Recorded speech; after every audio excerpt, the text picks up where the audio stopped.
Кумтөр жоқ дегенде, ошол 2012 жылы эле мамлекетке өтүп калганда экономикалык абалыбыз азыр алдаганча жакшырып, бакубатчылыгыбыз кыйла мындан да артып калды. 20 жылдай Кумтөрдү канадалык Centara Gold компаниясы иштетип келди. Эгемендиктен бери чыры токтобой миллиарддаган доллардан мамлекетте куру калтырып келген Кумтөр 2021 жылы өлкөнүн карамагына өттү. Кумтөрдүн иштетиле баштаганын 30 жылдыгында өлкө башчы анын улутташтырылышы менен Кыргызстанда саясий коррупциянын демонтажы башталганын белгиледи.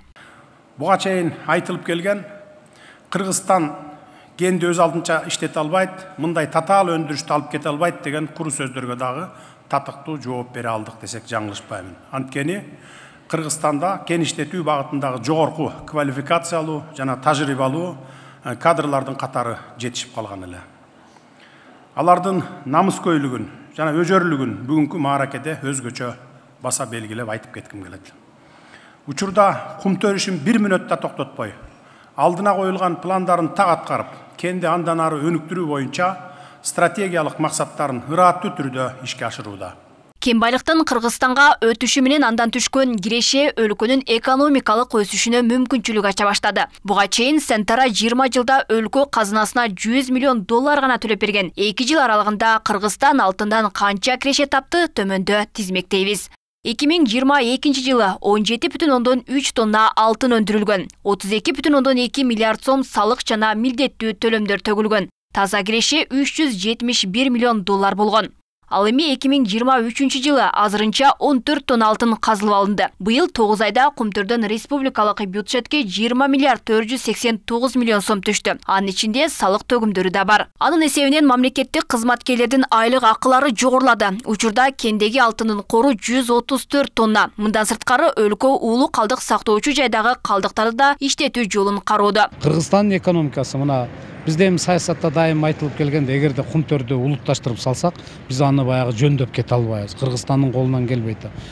Садыр Жапаровдун дагы ошол бирден бир жообу, мынакей Кыргызстан ошол кандай ири кен болбосун, аны иштеп, аны экономикалык жактан да пайдалуу өздөштүрүүгө Кыргызстандын мүмкүнчүлүгү бар экендигин тынбай кайталап келет. Ошондой эле жанагы түшүп аткан пайдалар эң биринчиде Кыргызстандын өзүнүн бюджетин көтөргөнгө чындап мындай салымын кошуп атат деп айтышыбыз керек да. Соңку 2 жылда Кумтөргө байланыштуу кылмыш иштери да козголгон. Коррупцияга шектелип Кумтөр Gold компания ишканасынын мурдагы башчысы Теңиз Бөлтүрүк камакка алынган. Башкы прокуратура ишкананы текшерип 3 кылмыш ишин козгогон. Анда келтирилген зыяндын 80%га жакыны, тактап айтканда 844 миллион 512 миң 858 сому Бөлтүрүк жана анын шериктештеринен өндүрүлүп, мамлекеттин казынасына кайтарылган. Үчүн мурда Кумтөр башка мамлекетке пайдасын берип аткан болсо, эми азыр Кыргызстанга пайдасы тийип, Кыргызстаныбыздын өнүгүшүнө аябай жардамы чоң болуп атат. Кандай болгон чагда дагы өзүбүзгө өттү Кыргызстанга. Эми канча киреше берип атат, канча жоготуп атат эсимде жок.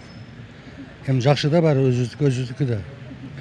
Эми ошо начальниктер чоңдор эле эл үчүн жакшы пайдаланган болсо, Кумтөр сөзсүз немесин пайдасын берет. Анан чоңдор сөз менен айтып коюп эле иш жүзүндө ашыра албай турган болсо, анда конечно ол Кумтөрдүн эч кимге пайдасы деле тийбейт да. Мен 30 жыл, мен мисалы 70ке чыгып калдым. 30 жылдан бери тегеле Кумтөрдүн пайдасын эч көрбөдүм, билбедим. Канадалык Centara Gold компаниясы менен бирге башкарып келген кенди Кыргызстан өз карамагына 2021 жылы майда алган. 2022 жыл апрелде компаниянын 100% акциясы Кыргызстанга өткөн. Тараптар бири-бирине каршы доо арыздардан баш тартуу жана ортодогу талаш маселелерди тынч чечүүнү макулдашкан. Алмагүл Эркебай кызы, Шахрух Эминжанов, Ош ТВ.